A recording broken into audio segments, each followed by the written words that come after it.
Hello! Today we're going to have a brief look at organic compounds.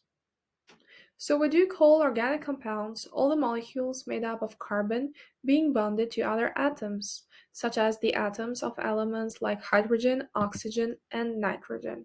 So basically we have carbon atoms being covalently bonded to all the other elements that are present in the compound. But what makes this carbon being so good at forming molecules and organic compounds is its own two properties, such as the tetravalency and the small size.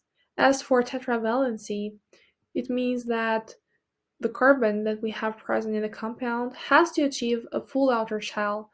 That's why the atom needs to form four covalent bonds. More bonds means that we have a greater variety of the elements that we can use, of the compounds that we can form, and in terms of the size, multiple carbon atoms can really easily fit together in complicated structures. So it's good when we have these atoms of the same element join up in long chains. So basically we can form long chains, and again, this contributes to the variety of the compounds that can be formed.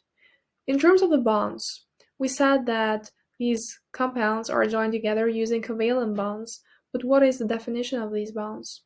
We call covalent bonds all the bonds that are formed when we have two atoms, each of which contributes with an electron to form a shared pair.